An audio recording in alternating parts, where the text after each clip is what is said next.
오늘 하나님이 저 여러분을 사랑하시고 오늘도 예수님 안에서 좋은 일이 있습니다. 전 여러분과 함께 골로새서 3장 12절에서 17절의 말씀에 근거해서 감사하는 자가 되라, 이와 같은 제목으로 은혜의 말씀을 나누겠습니다. 우린 추석이 되면 한 해를 뒤돌아보게 됩니다. 한 해를 뒤돌아볼 때 정말 좋은 일도 있었고 참 어려운 일도 우리의 삶에 있었던 것을 고백합니다.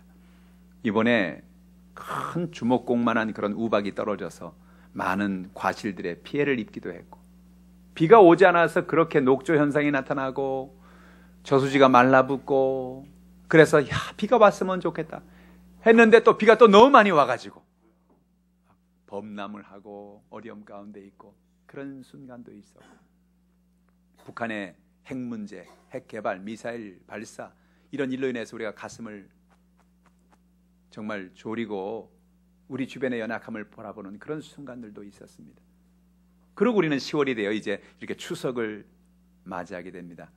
들녘을 바라보면 아주 누런 곡식들이 익어 있고 맛있는 그런 과일들이 나와 있고, 이 모든 삶을 바라보면서 우리의 삶에 풍파가 있고 우리의 삶에 연약함이 있고 우리의 삶에 어려움이 있지만, 그러나 그 속에서도 하나님의 은혜는 있다는 것을 우리는 알게 됩니다. 삶의 연약함이 있을 수 있어요. 우리가 병들 수 있고 삶의 문제가 있을 수 있고 인생의 어려움이 다가올 수 있어요. 그러나 그 모든 연약함을 이기게 하시고 위로해 주시고 그것을 극복하게 하시고 새 힘을 주시는 하나님의 은혜, 그 하나님을 바라보고 감사하는 저 여러분 되기를 주님의 이름으로 축복합니다. 오늘 본문의 말씀 보면 바울이 골로새 교회에 편지하면서 우리가 어떤 마음을 가지고 살아야 할 것인가, 우리의 신앙 자세를 어떻게 가지고 살아야 할까를 이야기해 주고 있어요. 오늘 본문이 우리에게 주신 진리의 말씀이 무엇일까요? 첫 번째로, 우리는 늘 하나님이 우리를 택하셨다는 사실을 잊지 말라는 겁니다. 12절의 초반절 말씀 같이 읽어보지요. 그러므로 너희는 하나님이 택하사 거룩하고 사랑받는 자처럼. 오늘 성경이 이렇게 말합니다. 너희는 하나님이 택했다. 이 말은 참 중요한 얘기예요. 여러분, 누구에게, 어떤 사람에게 택함을 받았다고 여러분 말을 들을 때 여러분 얼마나 기분이 좋습니까? 어떤 아가씨에게 청년이 다가왔어요. 청년이 다가와서 저요, 혹시 시간이 있으세요? 근데 청년을 보니까 괜찮게 생겼어요. 씩씩하게 생겼어요. 가슴이 뛰기 시작합니다. 시간이요? 왜요? 왜 그러는데요? 차나 한잔 하려고요. 이쯤 되면 뻔히 알죠, 그죠? 많은 자기 친구들도 있고 주변에 많은 아가씨들도 있는데 자기한테 찾아와가지고 자기한테 혹시 시간이 있으세요? 그렇게 물을 때 내가 택함 받았다는 것에 대해서 참 뿌듯해하고 얼마나 기쁨이 있겠어요. 여러분, 우리가 인생을 살아가면서 이렇게 사람의 택함을 받은 것만 해도 뿌듯하고 기쁜데, 하늘과 땅을 지으시고 인간의 생사복을 주장하시는 그 놀라운 하나님이 우리를 택했다고 하는 것은 보통 일이 아닌 거죠. 할렐루야. 오늘 여러분, 저 여러분 한 사람 한 사람이 하나님의 은혜로 택함을 받았습니다. 우리는 선택된 사람들인 것입니다. 우리가 선택된 것, 택함 받은 것을 성경은 이렇게 말합니다. 베드로전서 2장 9절 같이 읽어볼까요? 너희는 택하신 족속이요, 왕같은 제사장들이요, 거룩한 나라요, 그의 소유가 된 백성이니 이는 너희를 어두운 데서 불러내어 그의 기이한 빛에 들어가게 하신 이에 아름다운 덕을 선포하게 하려 하심이라. 왜 하나님이 우리를 택했느냐? 하나님 우리를 택한 족속으로 삼아주시기 위해서 우리를 선택했다는 겁니다. 어떤 사람입니까? 우리는 왕같은 제사장이라는 겁니다. 하나님 저 여러분 한 사람 한 사람을 왕같은 제사장으로, 그런 고귀한 직분으로 하나님 우리를 불러주신 거예요. 우리를 거룩한 나라고 그의 소유가 된 백성으로 하나님 우리를 선택해 주신 것입니다. 왜 그랬습니까? 이는 너희를 어두운 데서 불러내어 그의 기이한 빛에 들어가기 위해서 그렇게 했다는 거예요. 우리는 어둠 속에 살아갈 때가 많아요. 죄 가운데 살 때가 많습니다. 가난과 저주 가운데 어둠 속에 살 때가 많습니다. 육신의 질병의 어둠 속에 살 때가 많습니다. 마음의 절망의 어둠 속에 살 때가 많습니다. 그러나 우리가 예수 그리스도를 믿으면 예수 그리스도 안에서 하나님의 성령의 능력으로 하나님 우리를 어두운 데서 밝은 빛으로 불러내 주십니다. 그래서 우리의 죄에서 자유를 주시는 것입니다. 성령의 충만함을 주시는 것입니다. 가난과 저주가 떠나가서 아브라함의 복을 주시는 것입니다. 육신의 질병을 치료해서 하나님의 은혜를 베풀어 주시는 것입니다. 우리의 절망과 좌절을 뒤로하고 하나님의 성령의 은혜로 우리에게 하나님의 소망을 허락해 주시는 것입니다. 어둠 속에 살 때가 얼마나 많아요. 우리 인생에 어둠이 다가올 때가 얼마나 많아요. 그러나 어떤 어둠이 다가와도 어두운 데서 우리를 불러내서 그의 기이한 빛에 들어가게 하시는 하나님의 놀라운 소망을 저 여러분에게 주고 계시는 것입니다. 성경 우리는 하나님의 거룩한 자요 하나님의 사랑받는 자라는 것입니다. 하나님 우리를 사랑해 주기 위해서, 우리를 사랑하시기 위해서 우리 한 사람 한 사람을 택하시고 우리를 부르신 거예요. 하나님 은혜 가운데 이와 같은 사실을 깨닫고 날마다 주의 사랑 가운데 거하는 여러분 되기를 주님의 이름으로 축원합니다. 두 번째로 우리는 거룩하고 사랑받는 신앙인의 7계단을 올라가자는 겁니다. 여러분, 신앙의 7계단이 뭘까요? 그것은 우리가 읽은 12절로 14절 말씀이에요. 같이 한번 읽어볼까요? 그러므로 너희는 하나님이 택하사 거룩하고 사랑받는 자처럼 긍휼과 자비와 겸손과 온유와 오래 참음을 옷 입고 누가 누구에게 불만이 있거든 서로 용납하여 피차 용서하되 주께서 너희를 용서하신 것까지 너희도 그리하고 이 모든 것 위에 사랑을 더하라. 이는 온전하게 매는 띠니라. 여기 나오는 긍휼, 자비, 겸손, 온유, 오래 참음, 용서, 사랑, 이것이 바로 우리 신앙의 7계단입니다. 첫 번째 계단은 긍휼의 계단입니다. 여러분, 긍휼히 여긴다는 것은 얼마나 큰 축복인지요. 하나님 저 여러분 한 사람 한 사람을 긍휼히 여기십니다. 긍휼히 여긴다는 것은 불쌍히 여긴다는 거예요. 하나님이 저 여러분을 한 사람 한 사람을 아유, 쟤를 어떻게 내가 벌을 주면 좋은가, 어떻게 내가 때려야 되나, 이것만 생각하고 있다면 얼마나 여러분 힘들겠어요. 근데 하나님 그게 아니고 하나님은 우리 한 사람 한 사람을 긍휼히 여기십니다. 불쌍히 여기십니다. 어떻게 도와줄까, 어떻게 저 문제를 해결해 줄까, 어떻게 길을 열어줄까. 하나님 늘 그런 생각을 가지고 계세요. 신명기 30장 3절 말씀입니다. 같이 읽어보죠. 내 하나님 야훼께서 마음을 돌이키시고 너를 긍휼히 여기사 포로에서 돌아오게 하시되 내 하나님 야훼께서 흩으신 그 모든 백성 중에서 너를 모으시리니. 이스라엘 백성들이 애굽의 포로가 되었습니다. 그들은 그곳에 노예 인생을 살았습니다. 근데 하나님이 그들을 그곳에 버려두지 아니하시고 그들을 긍휼히 여겨서 불쌍히 여겨서 그들을 하나님이 품어주신 것입니다. 하나님은 오늘도 저 여러분을 불쌍히 여겨주세요. 시편 59편 17절 같이 읽어볼까요? 나의 힘이시여 내가 주께 찬송하오리니 하나님은 나의 요새시여 나를 긍휼히 여기시는 하나님이심이니라. 시편의 기록자는 말합니다. 인생의 수많은 연약함과 문제를 만날 때, 어려움을 만날 때 하나님은 나의 요새가 되어주셨습니다.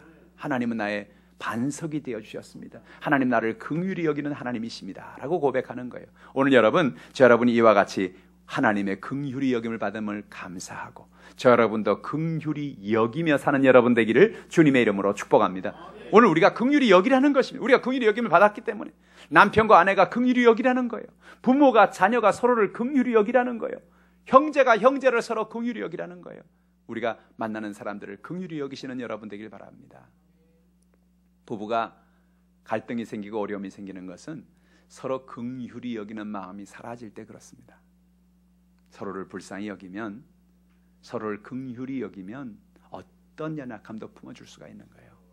그런데 우리 마음에 긍휼히 여기는 마음, 불쌍히 여기는 마음이 사라지면 갈등이 생기는 거예요. 어려움이 생기는 거예요. 여러분 가정에 긍휼히 여기는 마음이 충만하기를 주님의 이름으로 축복합니다. 두 번째는 자비의 계단입니다. 우리는 늘 자비의 마음을 가지고 살아야 합니다. 하나님은 자비로운 사람에게 더욱더 자비를 베풀어 준다고 성경은 말해요. 시편 18편 25절 같이 읽어보죠. 자비로운 자에게는 주의 자비로움을 나타내시며 완전한 자에게는 주의 완전하심을 보이시며. 자비로운 자에게 주의 자비로움을 보여주신다는 거예요. 하나님은 자비로우십니다. 오래 참으십니다. 그래서 우리 연약함을 돌보시고 우리 모든 문제를 해결해 주기 원하시는 거예요. 그 자비의 아버지께 우리가 나가면 하나님 오늘도 우리의 연약함을 도와주시는 것입니다. 그래서 우리도 자비롭게 살라고 말씀하세요. 누가복음 6장 36절 같이 읽어보죠. 너희 아버지의 자비로우심 같이 너희도 자비로운 자가 되라. 품어주고 용납해주고 자비를 베풀고 관용의 마음을 가지고 살아가는 저 여러분 되기를 주님의 이름으로 축복합니다. 세 번째는 겸손의 계단을 올라가는 것입니다. 우리는 교만하지 말고 겸손하기를 주님 원하십니다. 시편 147편 6절 같이 읽어보겠습니다. 야훼께서 겸손한 자들을 붙드시고 악인들은 땅에 엎드려 뜨리시는도다. 하나님은 겸손한 자를 기뻐하세요. 요즘 사회는 뭐라 그럽니까? 요즘은 자기 PR 시대야. 자기를 자꾸 드러내야 된다라고 얘기합니다. 그러나 여러분, 누군가가 자꾸 자기 자랑하면 여러분 어떻게 들려요? 난 이것도 있고 저것도 있고 난 이렇게 했고 저렇게 했고 난 이렇다라고 얘기하면 여러분 어떤 생각이 들어요? 네, 방 권사님이 얄밉다 그랬습니다. 자기 스스로 그렇게 자꾸 자랑하면 보기 안 좋잖아요, 그죠? 근데 아유 대단하시네요. 아유 참 훌륭하십니다. 아니에요. 제가 한 게 아니죠. 하나님의 은혜로 제가 한 거죠. 그러면 아유 참 은혜스럽다. 그런 생각 들잖아요, 그죠? 그럼 우리가 인생을 살아가면서 겸손하라는 거예요. 겸손한 자에게 하나님이 복을 주십니다. 잠언 29장 23절 같이 읽어볼까요? 사람이 교만하면 낮아지겠고 마음이 겸손하면 영예를 얻으리라. 사람이 교만하면 내가 스스로 나를 높이면 사람이 점점 낮춘다는 거예요. 근데 내가 나를 낮추면 사람들이 그걸 높여주는 것입니다. 자연의 세계를 보면 우리는 이 이치를 알 수 있어요. 하늘에서 비가 내리면 비가 내려서 높은 곳에 산으로부터 빗물이 내려서 저 제일 낮은 곳에 가서 물이 고이는 것입니다. 물이 고이는 곳이 어디냐? 제일 낮은 곳에 물이 고입니다. 우리가 낮은 마음을 가지고 겸손한 마음을 가지고 하나님 은혜 가운데 살아가면 하나님께서 우리의 모든 것을 채워주시고 그곳에 고이게 하시고 축복을 부어주시고 은혜를 주시는 것입니다. 겸손의 마음을 가지고 살기를 주님의 이름으로 축복합니다. 네 번째 단계는 온유의 계단입니다. 마태복음 11장 29절 같이 읽어보죠. 나는 마음이 온유하고 겸손하니 나의 멍에를 메고 내게 배우라. 그리하면 너희 마음이 쉼을 얻으리니. 제가 예수 믿으면서 아주 당황했던 구절이 이 말씀이었습니다. 마태복음 11장 28절에 수고하고 무거운 짐진 자들아 내게 오라 내가 너희를 쉬게 하리라. 여기 읽고 난 다음에 29절에 보니까 나는 마음이 온유하고 겸손하니 나의 멍에를 메라는 겁니다. 여러분 어떤 사람이 나는 겸손한 사람이라고 말할 수 있어요? 자기 스스로가 나는 겸손한 사람이니까 나한테 와서 좀 배우세요. 그거 교만 아닌가? 그럴 수 있잖아요. 그래서 저는 성경 읽으면 당황했어요. 아니 예수님, 이거 말이 안 되잖아요. 어떻게 자기가 자기한테 겸손하다고 말할 수 있어요?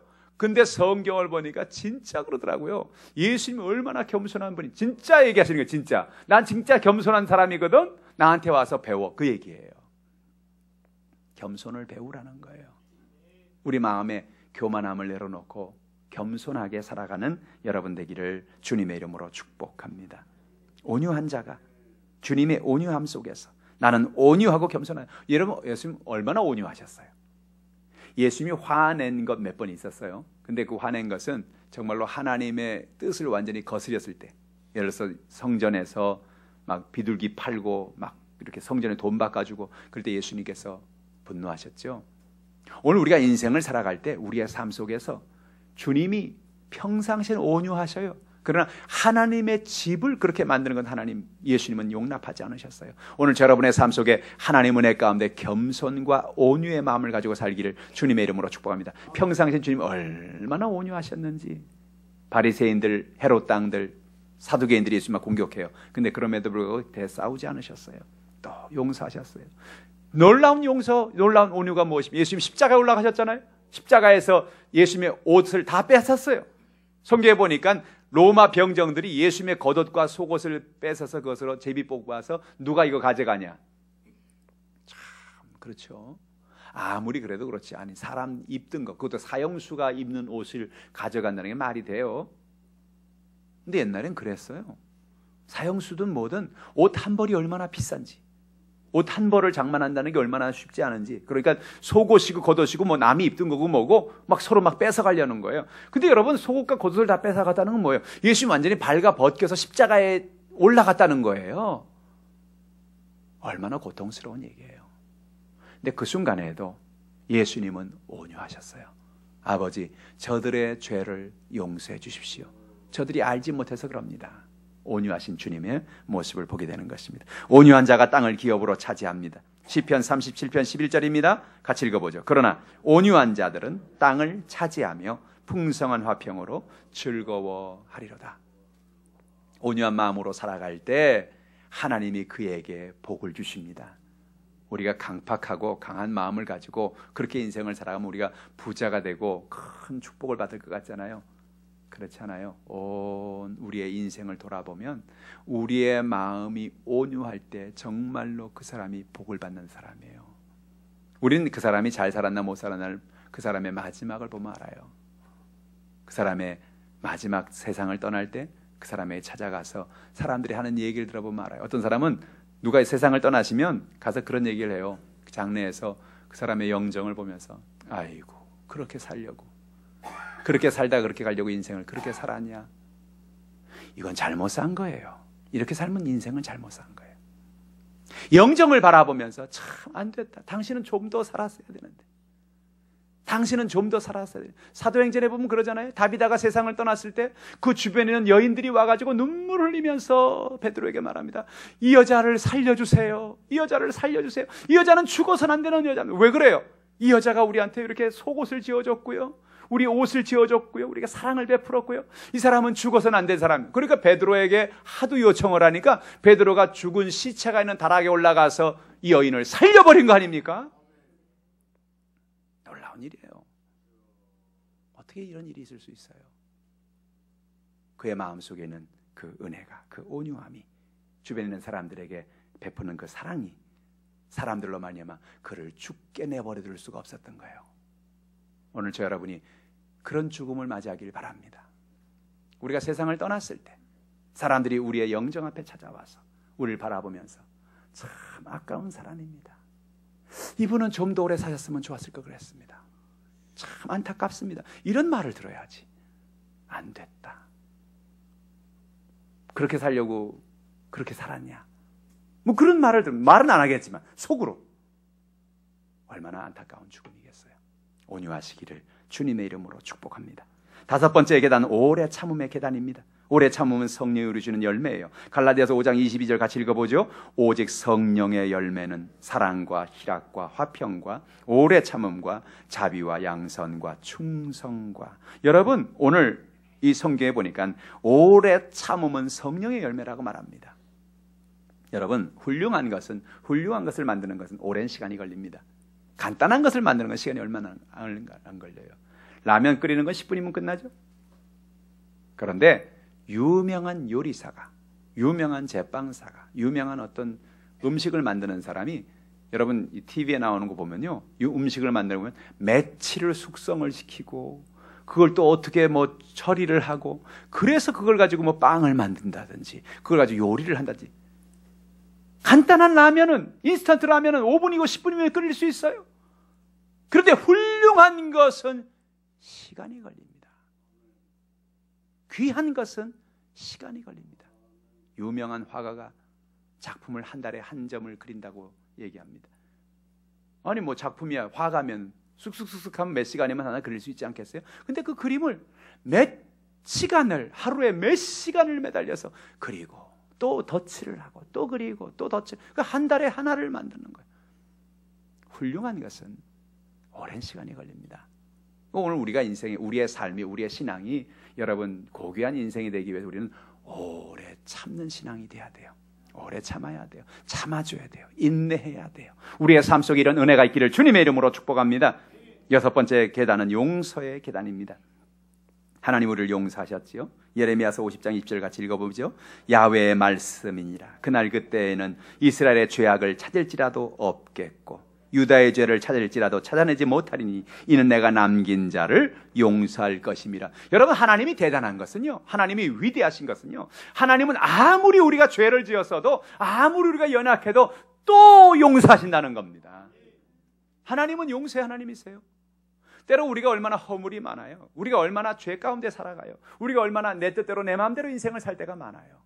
그런데 하나님은 그럼에도 불구하고 또 용서하십니다.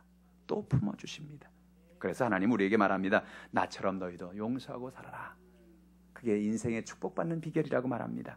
성경에 뭐란 말이에요? 예수님께서 마가복음 11장 25절에 말합니다. 같이 읽어보죠. 서서 기도할 때에 아무에게나 혐의가 있거든 용서하라. 그리하여 하늘에 계신 너희 아버지께서도 너희 허물을 사하여 주시리라 하시니라. 여러분 우리는 주기도문을 자주 하지요. 예배드릴 때마다 주기도문 찬양을 하지요. 여러분 그 주기도문에 이런 기도가 있죠. 우리에게 죄 지은 자를 사하여 준 것 같이 우리 죄를 사하여 주옵소서. 여러분, 이 기도는요, 자세히 들어보면 아주 엄청난 기도입니다. 우리가 우리에게 죄진 자를 사하여 준 것 같이 우리 죄를 사하여 달라는 말은 거꾸로 읽어보면요, 우리가 누가 우리에게 진 죄를 사해 주지 않으면 우리 죄도 사해 주지 말아 달라는 그런 기도예요. 우리가 먼저 다른 사람의 죄를 용서할 것을 이야기하고 있는 겁니다. 남편을, 아내를, 부모를, 자녀를, 형제를, 우리 주변 내게 상처를 준 사람을, 여러분이 인생을 살아가면서 얼마나 많은 상처를 받고 삽니까? 우리 인생을 살면서 얼마나 많은 이웃들에게 고통을 받고 살아갑니까? 그래서 마음에 나도 모르게 분노하고 두려워하고 열등감 속에 시달리고 우리 마음속에 얼마나 고통 속에 인생을 살아갑니까? 하나님 말씀하세요. 용서라는 겁니다. 하나님이 우리를 용서하신 것처럼 너희도 너희 이웃들을 용서하라. 왜? 그럴 때 우리 마음에 평안이 임하기 때문에 그렇습니다. 그럴 때 우리에게 기쁨이 있기 때문에 그렇습니다. 우리의 삶 속에 어떤 연약함이 있든지, 어떤 문제가 있든지, 어떤 누군가 여러분의 마음을 아프게 해서 고통스럽게 만들었든지, 여러분 그 마음에서 자유하기를 주님의 이름으로 축복합니다. 용서하라는 겁니다. 7번째 계단은 사랑의 계단입니다. 14절 말씀 같이 읽어보죠. 이 모든 것 위에 사랑을 더하라. 이는 온전하게 매는 띠니라. 이 모든 것이 뭐예요? 앞에 말한 6가지예요. 그 위에다가 사랑을 더하라는 겁니다. 왜? 이 모든 것이 다 있어도 이 사랑이 있지 않으면 의미가 없다는 거예요. 이 모든 것을 우리가 다 해도 사랑이 뭐예요? 사랑이 온전하게 매는 띠입니다. 이걸 묶어주는 거예요. 오늘 여러분의 삶 속에 이런 사랑이 있기를 주님의 이름으로 축복합니다. 하나님은 얼마나 우리를 놀랍게 사랑하셨는지요. 저는 제 마음속에 요한복음 3장 16절 말씀을 묵상할 때마다 제 코끝이 찡해와요. 하나님의 사랑이 느껴져서 그렇습니다. 우리 같이 한번 읽어볼까요?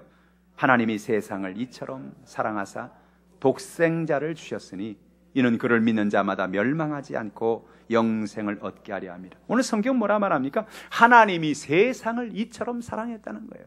하나님이 세상을 이처럼 사랑했습니다. 여러분, 이 세상이 하나님이 이처럼 사랑해야 할 세상이었습니까? 이 세상이 하나님이 그토록 사랑해야 될 그런 세상이었나요? 세상이 하나님을 부인했습니다.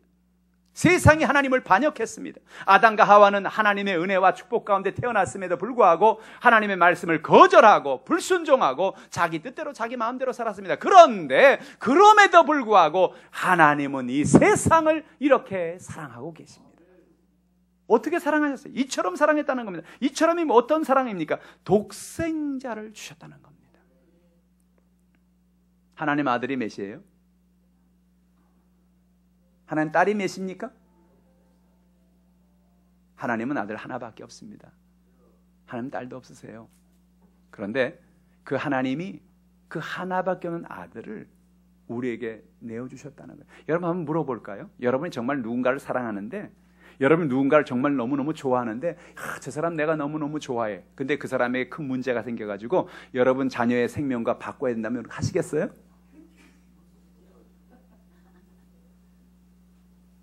누군가가 여러분 너무너무 좋아. 그분이 너무너무 좋아해. 내가 존경하는 분이야. 근데 그분 때문에 여러분 자녀를, 여러분 딸을, 생명을 대신 내어주시겠어요? 그거는 조금. 여러분 이건 쉬운 게 아니잖아요. 근데 성경이 뭐라고요? 하나님이 세상을 이처럼 사랑했는데 얼만큼 사랑했냐면, 어느 정도로 사랑했냐면 독생자를 내어줄 정도로 하나밖에 없는 아들입니다. 딸도 없습니다. 근데 그 하나밖에 없는 아들의 생명을 내어주셨다는 거예요. 왜요? 그를 믿는 자마다 멸망하지 않고 영생을 얻게 하려는 것입니다. 그를 믿는 자마다, 하나님을 믿는 자마다, 하나님께 나오는 사람들마다 그에게 멸망하지 않게 하려고, 그를 살려주려고, 그에게 영생을 주려고 하나님께서 그 독생자를 주셨다는 거예요. 이게 사랑이 아니고 뭐예요? 우린 여러분 엄청난 사랑을 받고 있어요. 저는 이 말씀을 제가 묵상할 때마다 그 말씀이 주는 그 무게감이 얼마나 감사한지, 얼마나 은혜가 되는지, 얼마나 감동이 되는지. 그러고 나서 제 인생을 돌아보면, 제 주변을 돌아보면 그 전까지만 해도 마음의 염려와 걱정이 가득하고 때로는 수많은 어려움과 문제가 주변에 산적하고 있다고 할지라도 이 말씀, 요한복음 3장 16절 말씀만 묵상하면, 그래서 내 마음에 그 말씀을 떠올리면 내 마음속에 어떤 연약함, 어떤 문제가 있든지 그 연약함이 아무것도 아닌 게 되는 거예요. 그렇지, 하나님 날 이렇게 사랑하시는데, 하나님 날 이렇게 축복하시는데, 내가 이렇게 잘 되기를 원하시는데 내가 있는 문제가 무슨 문제가 되겠어? 내가 있는 어려움이 무슨 어려움이 되겠어? 내 연약함이 무슨 어려움이 되겠어? 하나님께 맡기자. 할렐루야. 그런 마음을 하나님 주시는 거예요. 오늘 여러분에게 이런 은혜가 있기를 주님의 이름으로 축복합니다. 사랑하며 사시길 바랍니다. 성경은 말합니다. 요한일서 3장 18절 말씀이에요. 자녀들아, 우리가 말과 혀로만 사랑하지 말고 행함과 진실함으로 하자. 여러분, 우리가 사랑할 때 우리는 사랑하며 살아야 되는데 말과 혀로만 사랑하지 말고 행함과 진실함으로 사랑하자는 겁니다. 어떤 청년이 어떤 아가씨에게 사랑합니다 라고 말을 해놓고 맨날 말로만 한다면 아가씨가 뭐라고 했어요? 말로만? 그러지 않겠어요? 아니, 사랑한다 그러면 적어도 커피라도 한 잔 사주고, 그죠? 짜장면이라도 한 그릇 사주고, 그죠? 핸드백이라도 비싼 건 아니지만 좀 사주면서 사랑합니다. 그래 줘야 아, 정말 나를 사랑하는구나. 그죠? 사랑이란 뭐가 따라와야 돼요? 행동이 따라와야 돼요. 행동이. 그 얘기예요. 그죠? 자녀들아, 우리가 말과 혀로만 사랑하지 말고 행함과 진실함으로 하자. 진실하게 사랑하자는 거예요.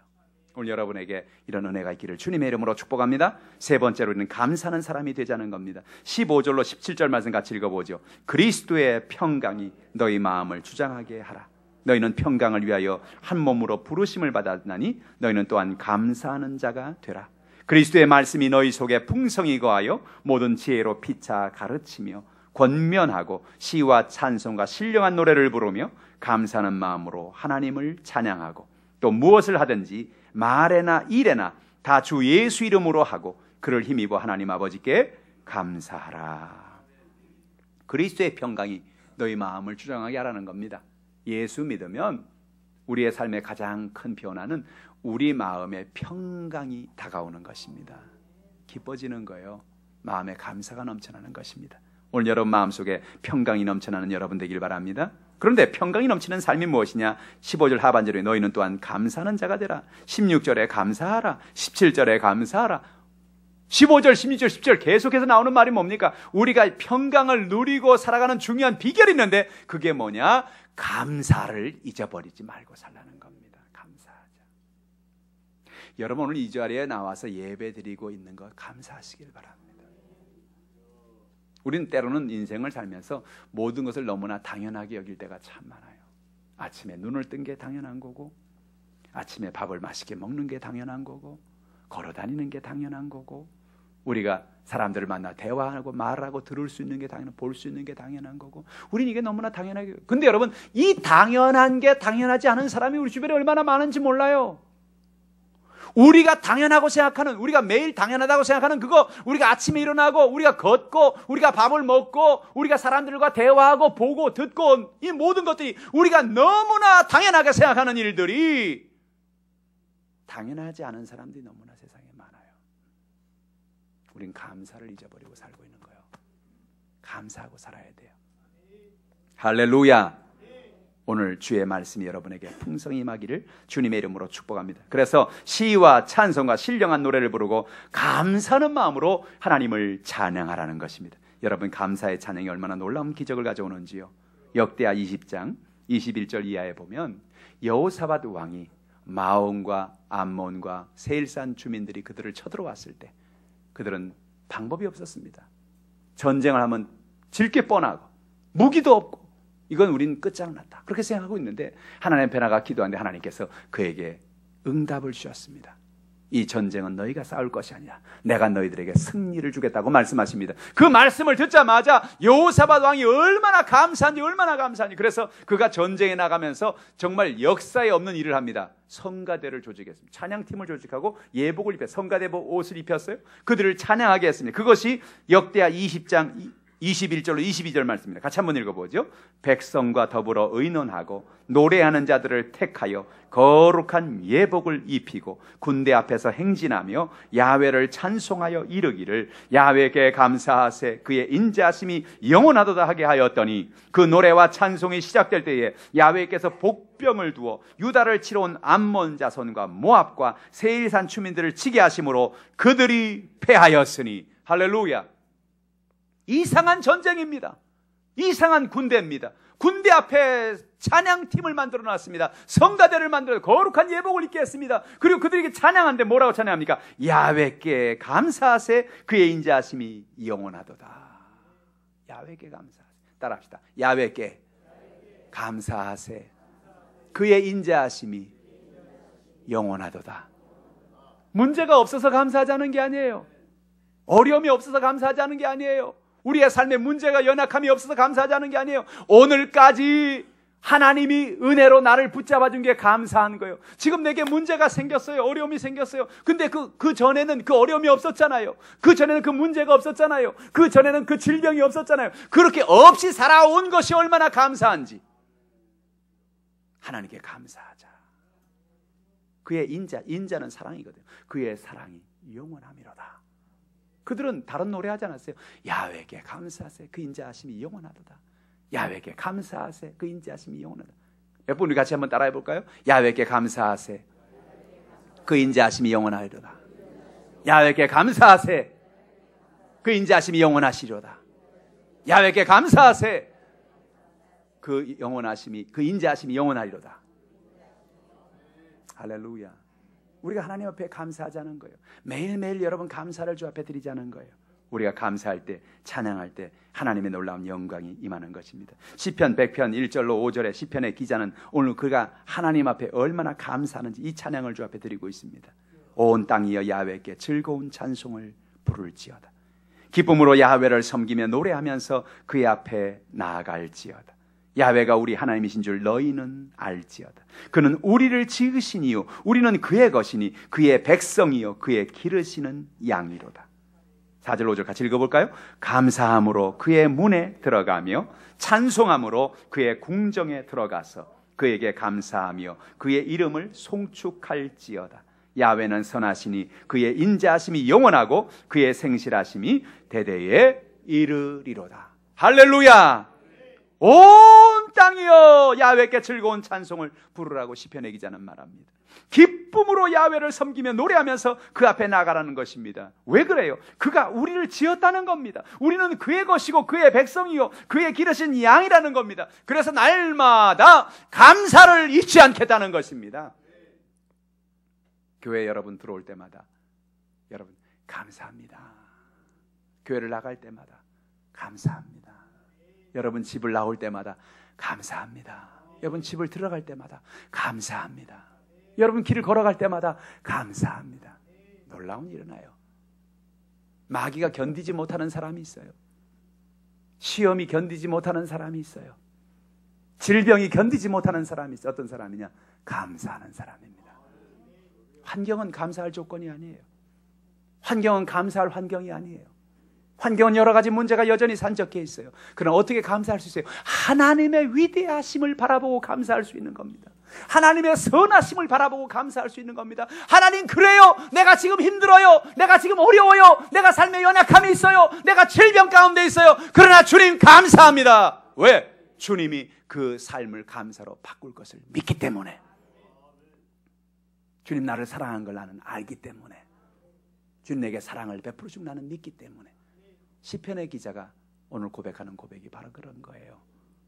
모든 것이 다 갖추어져서 그러면 우리는요 일평생 감사 하나도 못합니다. 내 형편 나아지면 감사할게요. 내 형편이 좋아지면 감사해요. 내 몸 나으면 감사할게요. 내 모든 것이 문제 없으면 나 감사할게요. 여러분 인생은요 문제투성이의 인생이에요. 언제 하루 여러분 바람잘 날이 있을까요? 여러분 바깥에 있는 나뭇잎을 한번 보세요. 나뭇잎을 가만히 쳐다보면 나뭇잎이 가만히 있는 것 같잖아요. 가만히 있지 않아요. 조금이라도 계속 움직이고 있어요. 왜? 바람이 불고 있어서. 가지 많은 나무에 바람 잘 날 없어요. 여러분 인생이 그러면 그거 어떻게 해요? 그럼 맨날 염려만 하고 살래요? 맨날 걱정만 하고 살래요? 아이고 큰일 나, 바람이 또 부네, 이번 가진 욕이 또 흔들리네. 여러분 맨날 그렇게 염려만 하고 사시겠어요? 아니에요. 감사하고 살자고요. 감사하고 살면 하나님이 여러분의 인생을 감사로 바꾸는 거예요. 이번 이 추석에 여러분 감사가 넘치는 여러분 되길 바랍니다. 한 해를 돌아보면서 우리의 삶 속에 연약함도 있었지만, 어려운 순간순간도 있었지만, 육신의 질병으로 힘들어하고 어려워할 때도 있었지만, 오늘 이 자리에 있게 하신 하나님, 오늘까지 우리를 인도하신 그 하나님이 앞으로도 인도하실 것을 기대합니다. 그 하나님을 믿습니다. 그 하나님을 의지함으로 나가는 여러분 되기를 주님의 이름으로 축원합니다. 기도하겠습니다. 하나님 아버지, 참으로 감사합니다. 우리의 삶을 돌아볼 때 2017년도 한 해 이제 벌써 10월 1일이 됐습니다. 3개월 후면 2017년도도 역사의 뒤로 사라집니다. 하나님 아버지, 매일매일 하나님을 바라보며 감사하며 살아가는 우리가 되게 하여 주시옵소서. 오늘 주의 성령께서 함께 하심을 감사드리며 예수님의 이름으로 기도합나이다. 성찬을